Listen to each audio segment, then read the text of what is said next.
जय Hind. ATS education 95 में आप सभी का स्वागत है। क्वेश्चन नंबर 1 में है, निम्नलिखित में से कौन सर्वाहारी की श्रेणी में आता है? और इसका आंसर होगा सी, जिनमें ए तथा बी दोनों गुण हो।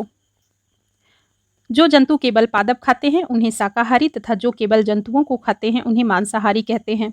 जो जंतु पादप तथा दूसरे प्राणी दोनों को खाते हैं उन्हें सर्वाहारी कहते हैं। अगला क्वेश्चन है, मधुमक्खियां फूलों से मकरंद एकत्र कर उसे भंडारित करती है, क्योंकि इसका आंसर होगा ए, फूल और उनका मकरंद वर्ष में केवल कुछ समय ही उपलब्ध होते हैं। मधुमक्खी फूलों से मकरंद एकत्र करती है और इसे अपने छत्ते में भंडारित करती है, क्योंकि फूल और उनका मकरंद वर्ष के केवल कुछ समय में ही उपलब्ध होते हैं। अतः मधुमक्खियां इस मकरंद का भंडारण कर लेती है ताकि पूरे वर्ष इसका उपयोग किया जा सके। अगला क्वेश्चन है, निम्नलिखित कथनों पर विचार कीजिए। और इसमें बोल रहा है, उपयुक्त कथनों में कौन सा कथन सत्य नहीं है? इसका जो आंसर होगा डी होगा, यानी कि 2। ये यानी कि सभी पौधे की जड़, तना, पुष्प और पत्तियों को खाया जाता है।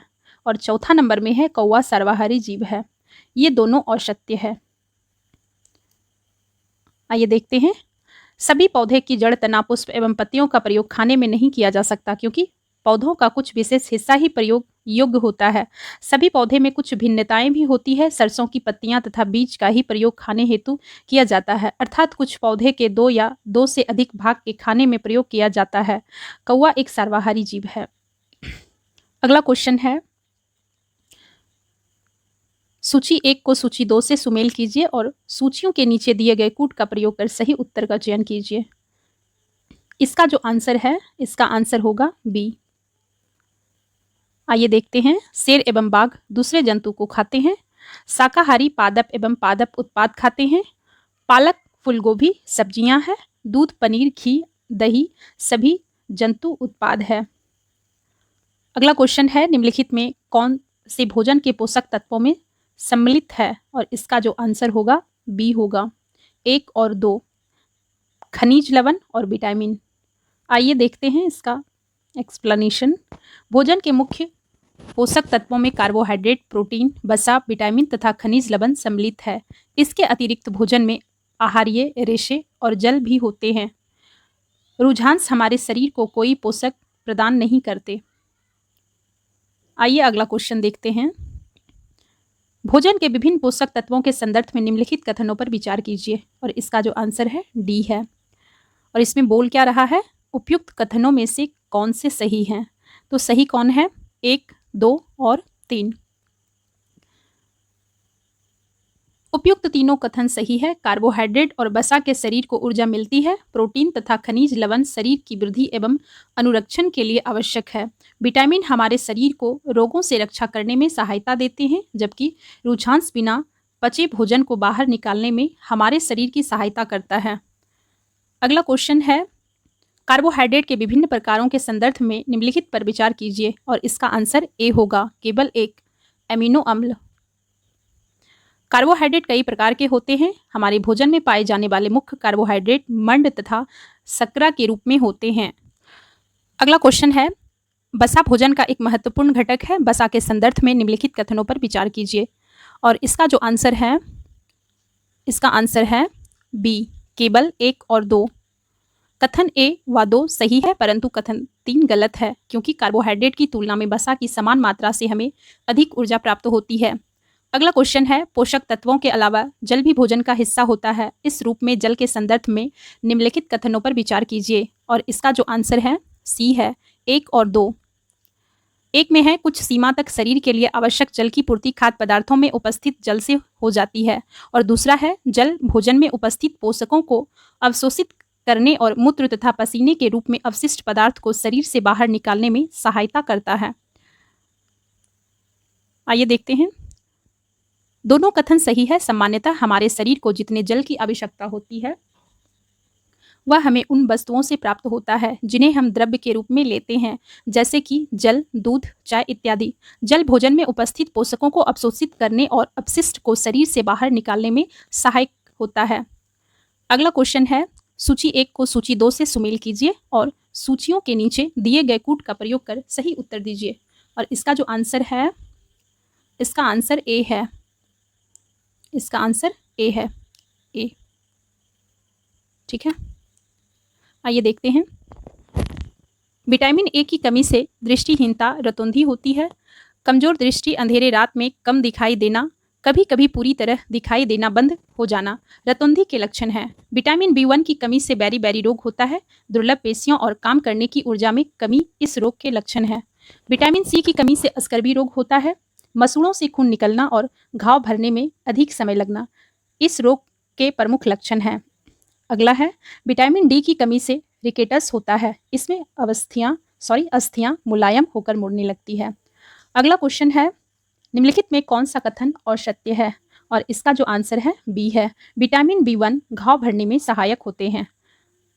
कथन ए, सी व डी सही है, परंतु बी गलत है, क्योंकि विटामिन बी1 कार्बोहाइड्रेट के पाचन में सहायक होता है। घाव भरने में सहायक विटामिन सी है। विटामिन सी भोजन पकाने में गर्मी में आसानी से नष्ट हो जाता है।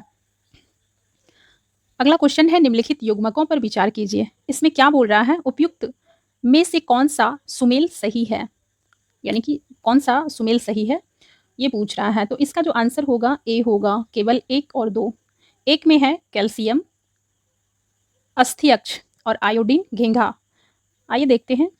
लंबी अवधि तक पोषकों के अभाव के कारण होने वाले रोग अभाजन्य रोग कहलाते हैं। कैल्शियम की कमी से अस्थियां एवं दंत क्षय से संबंधित विकार होता है। आयोडीन की कमी से घेंघा होता है। गर्दन की ग्रंथियों का फूलना और बच्चों में मानसिक विकलांगता इसके प्रमुख लक्षण हैं। लोह की कमी से अवरक्तता होती है। इस कारण रोगी कमजोरी का अनुभव करता है। अगला क्वेश्चन है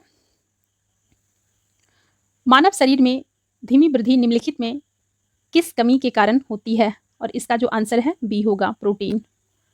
आइए देखते हैं। प्रोटीन था। मानव शरीर की धीमी वृद्धि प्रोटीन की कमी के कारण होती है। यदि प्रोटीन तथा कार्बोहाइड्रेट दोनों ही किसी व्यक्ति के आहार में लंबे समय तक अनुपस्थित रहे तो उसकी वृद्धि पूरी तरह से अवरुद्ध हो जाएगी। अगला क्वेश्चन है तागा। धागा पतले तंतुओं से मिलकर बनता है। इन तंतुओं के संदर्भ में निम्नलिखित कथनों में कौन सा सही नहीं है, और इसका जो आंसर होगा बी होगा। जूट नारियल का बाहरी आवरण होता है। तागा अनेक तंतुओं की पतली लकड़ियों से मिलकर बनता है। रुई और जूट जैसे तंतु पादपों से प्राप्त होते हैं। जूट पटसन के रेशे हैं। पटसन एक द्विबीजपत्री रेशेदार पौधे हैं। इसे पाट या पटुआ भी कहते हैं। रेशम और ऊन दोनों जंतुओं से प्राप्त होते हैं। इनमें रेशम तंतु रेशम कीट के कोकून से खींचा जाता है तथा ऊन भेड़, बकरी, खरगोश, ऊंट तथा याक के बालों से प्राप्त की जाती है। अतः कथन भी गलत है। अगला क्वेश्चन है निम्नलिखित पर विचार कीजिए। इसमें क्या बोल रहा है, उपयुक्त तंतुओं में से कौन से संश्लिष्ट तंतु का उदाहरण है, और इसका जो आंसर होगा बी होगा, केवल 2, 3 और 4। कपास, जूट, रेशम तथा ऊन के तंतु पादपों तथा जंतुओं से प्राप्त किए जाते हैं, अतः इसे प्राकृतिक तंतु कहते हैं। ऐसे रासायनिक पदार्थ जो निर्मित तंतु जिनका स्रोत पादप अथवा जंतु नहीं है संश्लिष्ट तंतु कहलाते हैं। पॉलिएस्टर, नायलॉन और एक्रिलिक संश्लिष्ट तंतुओं के उदाहरण हैं। अगला क्वेश्चन है भारत में पटसन जूट की खेती प्रमुख रूप से की जाती है, और इसका जो आंसर है सी होगा, सी, केवल 1, 3 और 4। भारत में पटसन की खेती वर्षा ऋतु में की जाती है।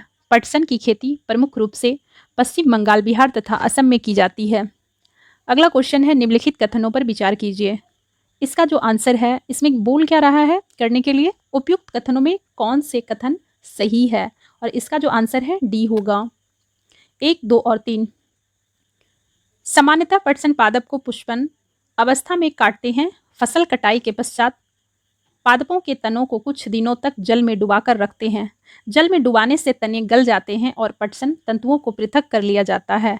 कटाई की प्रक्रिया में रुई के एक पुंज से रेशों को खींचकर ऐंठते हैं। ऐसा करने से रेशे पास पास आ जाते हैं और तागा बन जाते हैं। अगला क्वेश्चन है निम्नलिखित पर विचार कीजिए। इसमें क्या करने बोल रहा है, उपयुक्त में से कौन सा जल में विलय है। इसका जो आंसर है बी होगा, केवल 1, 2 और 4। कुछ पदार्थ गैस जल में पूर्णतः घुल जाते हैं। ऐसे पदार्थ जल के विलय पदार्थ गैस कहलाते हैं। ऑक्सीजन, सिरका तथा नींबू का रस जल में विलय है। कुछ पदार्थ जल में नहीं घुलते, ऐसे पदार्थ जल में अविलय कहलाते हैं। मिट्टी का तेल जल में अविलय होते हैं।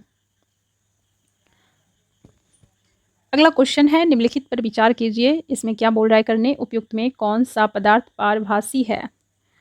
इसका जो आंसर होगा, इसका आंसर ए है। एक मिनट, केवल 2 है, यानी कि तेल लगा कागज। आइए इसका व्याख्याएं देखते हैं।